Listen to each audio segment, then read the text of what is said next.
Hey all, how are you doing? Well, it's good afternoon now here in my time. It's what, 1 o'clock in the afternoon in Tennessee. I'm in Jackson, which is just south of where it's about 100 miles south of Nashville, southwest. And I'm in the hotel, as you can see, because I'm not doing anything today, loading tomorrow. Not very eventful coming across and that. I would have usually stayed in Nashville because I got unloaded yesterday. It's pretty sharpish. It was a good unload and everything in Walmart. Makes a change, only an hour and a half in there. You know, they all differ, do all the Walmarts and stuff. Let me tell you, it is toasty here. It is so hot, man. It really is.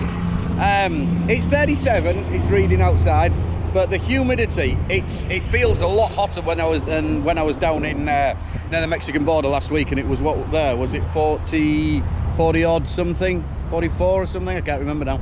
But it feels a lot hotter because of the humidity. It's very humid. And obviously I'm going down to Florida, it's going to get worse. But not a problem because I have the trusty APU, don't I? So I've had chance to review this thing now. We've had it working for, well, supposedly how they work for what, over a week or so now. So let me tell you,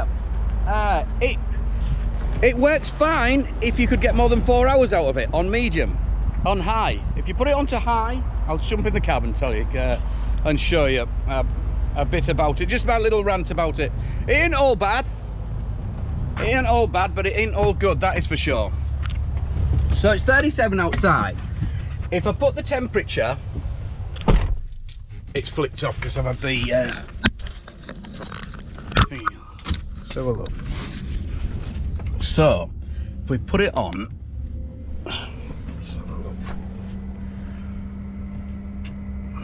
see, this is the dumb thing. Watch this.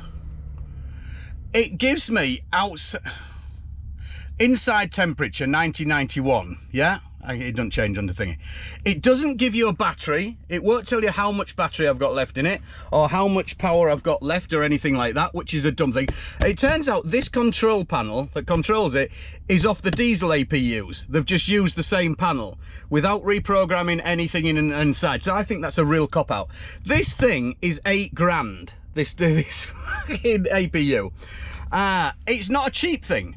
And to me, you know, if they explained when they sold it, let me just show you this. Right, so we flick it on, so it tells you the outside temperature. Let me just get me glasses, I can't see a bloody thing. It tells you that, and then it tells me the inside temperature when it's off. When it's on, it tells me the outside temperature, 109, it's saying. That's pretty toasty, isn't it? Set point 63. Now you've got 3 fan settings. You've got high, which if you have it on that, it'll keep it, when it's 35, 30, 35, something like that, it will keep it nice in the back. It'll keep it all right. But you're only going to get 4 hours out of that. That's all you're going to get, and your batteries are going to be flat. The batteries are going to be down, and after the batteries are down, that's it. You need 6 hours to charge it up again. Which, you know, isn't exactly brilliant, is it? If you set it on medium, I had it on medium for about 4 hours, then I put it onto low. Low is nothing. Low is just not worth having, to be fair. It doesn't do a bloody thing. So you need it on medium. Medium, you might get 6 hours, 7 hours, or something like that. You ain't gonna get a lot more. It doesn't turn itself off when it gets down to the temperature to save the batteries. It just keeps going, keeps going, keeps going. I've tried it on all the different settings. You have to have it on the lowest, whatever temperature you want to get it to, especially in summer out here. You have to have it on the lowest temperature because it isn't going to work. It ain't going to blow anything colder out. I spoke to Carrier, really nice guy. I spoke to the guy there. He explained everything about it. And I didn't think till afterwards. I put the phone down on him. He said to me, oh, well, you need to insulate really inside your bunk and the underneath. And when you park up, the heat's from the ground, the tarmac coming up. And I was like agreeing with him. Oh, yeah, it will be hot. And then I thought afterwards, well, why should I have to? You sold me an APU. You didn't, well, you told the company. You didn't explain that you had to do that and it would only work in mildly warm countries. If you're going down south in near Mexico or anything like that, or Florida, it ain't going to be any good to you. I doubt very much the salesman told my boss that when he sold it to him. So I'm a bit pissed about that. The good note if you were doing, say, I don't know, just general, and you were sat like at Walmart during the day for 4 hours or something like that, it'll work for you. It'll work for you brilliant. It'll be worth its money because you'll get 4 hours out of it, sat there easy, keeps you nice and cool, don't have to leave the engine running. Job's a good one. But for doing the long haul and stuff like that, it basically, I think, is a waste of money. You can, it does make, like I say, it does keep it nice and cool at the back, but as soon as you stand up and go towards the front, because there's one fan here, and there's one that blows slightly here, and a little bit down below, down there. So it's not the best design. I really don't think they thought about it. It would have worked a lot better with a battery dial up there, so I could see how much I've got left, whether to put it on low, whether not. You can't turn it off. You can't get it cold, turn it off, and then think, oh, if I wake up in the middle of the night, turn it on again, because this will not bring the temperature down in the truck. If it gets up in the temperature, you might hold it to what it is. If you have it on high, it'll hold it. So you get your air conditioning running in the truck engine, turn the engine off and use this, it'll hold it at the temperature. But you wouldn't be able to jump in the truck, turn that on, and it'll bring the temperature down. It's not powerful enough. It's not doing its thing. You know, there's options. Put what is it? The oh god, what do you call them? The glass things on the roof. Solar panels to try and trickle charge and stuff like that. But you know, I think it definitely. You think if anybody's thinking about getting one, or the companies are thinking about them, think seriously about it. It's £8 grand. It's not a cheap unit, and to be fair, I don't think it cuts it. It really doesn't. Not, you know. So that's my rant. Anyway, getting back to, people are asking me about the owner-operator thing again. Whether I'm going to go owner-operator or not. Yes, definitely still on the mind, especially after doing the flowers. It's things have changed a lot, and I realise that I can earn a shitload of money on that. There's all different options though, and stuff to think about. Whether to go with, you know, like people go with one of the bigger companies where they've got bigger trailers and stuff like that, but there's too many rules and speculations. I could not work at some of them big companies. No way on this earth. Yeah, you do buy your own truck or you lease it or something like that, but at the end of the day, you work for Prime or somebody like that. That ain't your truck. That is not your truck. You're so strict they are on what they do and stuff like that. Some people like that, some people don't. You know, I have a bit of a free reign here, so. But what truck to buy? I'd like to buy this, but I spoke to the boss and I don't think they'll let this go for quite a bit yet. I don't know. I'm trying to persuade them after 3 years to get it. They've got two in the yard at the moment they want to sell. There's a blue one and a black one, which I can't stand the colour of the blue one, but it's really clean and it's nice. It's done 650,000 miles. It's 30 or 35,000. So the payments on that will be okay, but it's at that dodgy area of miles. You know, it could be coming up for a rebuild. I don't know the history of it. Well, I know where it came from the last few years, and I know it was looked after really well there. But you just don't know. If I was to buy this, see, my plan is for next year to get one, pay 75 grand for a 3-year-old one, or a bit older, but there's still got a year's warranty left on it, or something like that. So it's peace of mind. I'm a bit of a worrier. I'll be going down the road thinking, God, what's that noise? What's that noise? There's something wrong with it. How much is that going to cost me? It's not so much the cost of a rebuild, which is 10, 12 grand. It's the time off the road. You know, I've got a mortgage, I've got the family to think about. It's a big risk. If I'm off the road for that time, not earning, still got to be paying and stuff like that, you can soon go under. So I would prefer to pay like 75 grand, one with 400,000 or something like that, still got a warranty on it, 100,000, so it keeps me going for a year or so, and a peace of mind to see whether it's going to work or not. And the payments on that is it's something like 15 or something like that. So I can afford that, because I know there's guys at our place who have got the Peterbilts, and they're paying like 3,300 a month, and they're making money. So if I can keep my payments down to only 15, to half of that, and I would want a trailer, because with Anchor Trucking they take 8% to use their trailer, so I'd have to get my own trailer as well. I think that's a definite must. They charge 20% to do, if you have the trailer and do everything, Anchor Trucking will charge 20% of doing, shuffling all the paperwork and stuff, which I think, you know, it's a pretty good thing. Deal is that.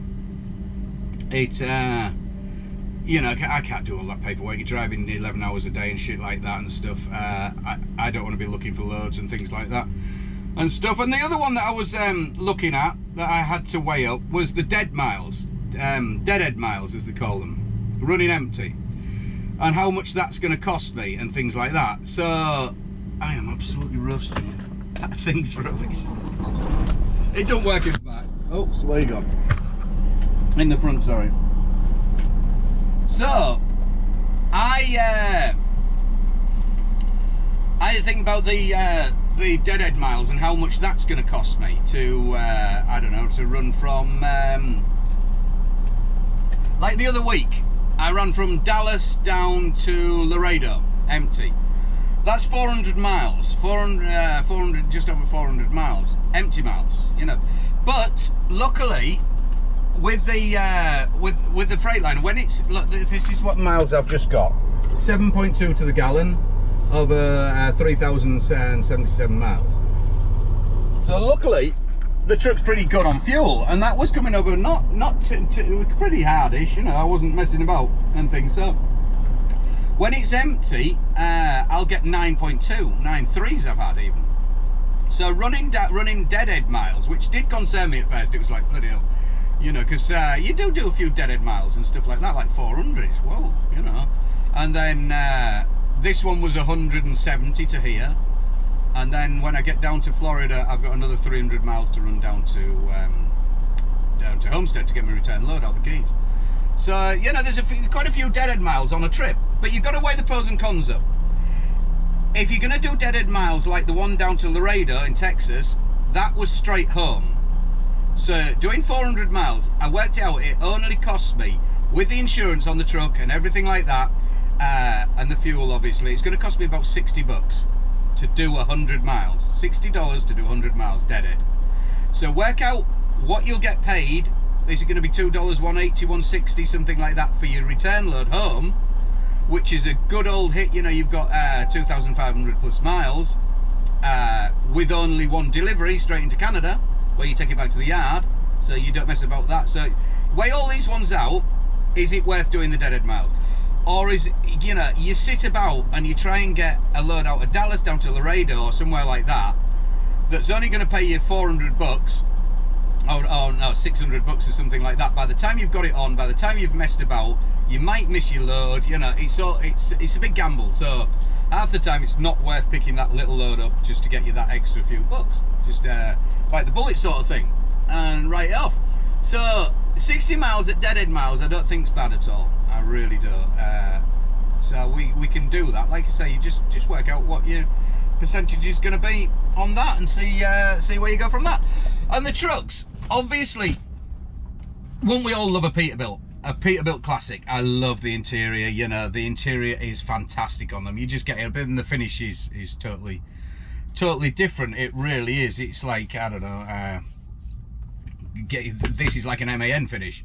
Not knocking it, I love it to drive and everything like that, but at the end of the day, it's not a Peterbilt classic, and it's not even the Peterbilt normal ones. They are finished off better. Let me just show you this gripe. This, for example, what the hell is this? What were Freightliner thinking? What is that?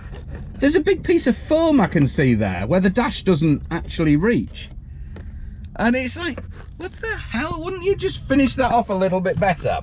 And this is a typical let's just put some light on the situation. Right, this is probably me just whinging a bit. I lay in bed and look at this since I've had this, and bear in mind, one of my boss's son Tim, who used to be a boss, had this truck before me, so nobody else has had it apart from Tim, and he didn't do a great lot. I think he only did 12,000 miles in it anyway, so he isn't going to have damaged up there. So I'd lay in bed on a night staring at that thinking, what the hell how's that happened? Somebody stood on it or pushed it up or something like that. So it's annoying me that much, I took the panel down. Inside, up there, in that wee bit there, that little crease that you probably can't really make out, but I can. Inside of there, somebody has taped it up. Somebody obviously, when they made it, damaged it on bringing it in or something like that. So they obviously thought, That's okay. We'll just put a piece of tape on it. Marvellous. So, and call it good. There's a couple of little scratches here and there. There's nothing that covers that up that annoys me round the bottom of the trim. That could have been finished off a little bit better. I've got a new carpet, by the way.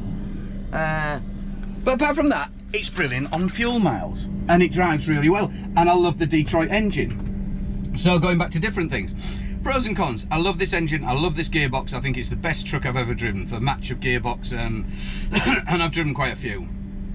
So, and that aspect I like. I don't like the Packard engine and the 460s because they don't seem to pull very well.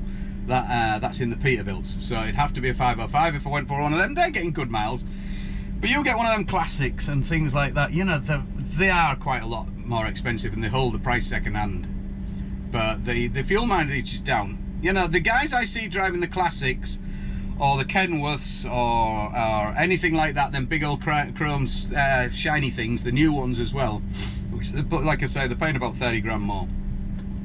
They're getting maybe out the new engine they might be getting 6 if they're lucky to a gallon. So you know, that starts eating away at things, does that. So you got to weigh that sort of thing up. The guys who drive those are usually retired, ex-army, I found, ex-retired, got a pension, and that's the pension going into there. So they aren't particularly, they're just doing it sort of part-time hobby sort of thing. So they can afford to run that and run the mortgage is paid off, you know, they've got none of that worry and everything like that. So it's happy days for them. I would, like I say, I would love them. Really, really would. Or I do like the International Lone Star, but I don't really know enough about the engine or anything like that. There's the International engine in one, or you can get, not the Cat, the Cummins engine. But some people complain about the Cummins, quite a few people complain about the Cummins, but I didn't think it was a bad engine years back, but there's quite a lot of complaints about them.